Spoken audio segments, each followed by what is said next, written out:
একটি কথার সঙ্গে আমরা সবাই প্রায় পরিচিত। যেমন ধরুন, আমরা কোনো একটি অডিটোরিয়ামে বসেছি, অধৈর্য হয়ে যাচ্ছে যে আমাদের কাঙ্ক্ষিত অনুষ্ঠানটি শুরু হচ্ছে না। হঠাৎ করে যিনি অনুষ্ঠানের ঘোষক, তিনি এমন একটি মাইক্রোফোনে গিয়ে আশ্বস্ত করছে যে আপনারা ধৈর্য ধরে অপেক্ষা করুন, কিছুক্ষণের মধ্যে আমাদের সাংস্কৃতিক অনুষ্ঠান শুরু হবে। তার মানে হচ্ছে এতক্ষণ ধরে যা হচ্ছে সেটি ছিল অসাংস্কৃতিক কর্মকাণ্ড। উনি যে একটি প্রবন্ধ করলেন, এটি একটি অসাংস্কৃতিক কর্মকাণ্ড।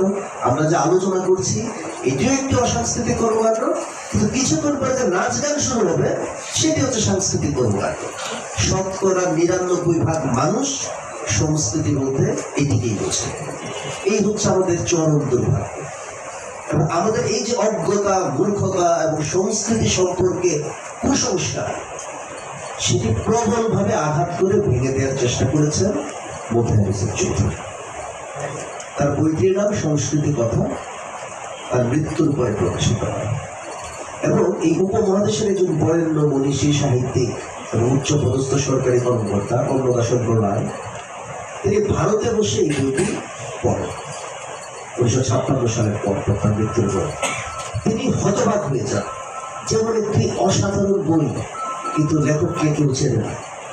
তিনি বলে বসলেন, এই যে সংস্কৃতির কথা, এই যে বইটি, এটি শুধু পূর্ব পাকিস্তানের নয়, আমরা তখন পূর্ব পাকিস্তানের অংশ ছিলাম। সমগ্র বাংলা ভাষায় এটি একটি আদি।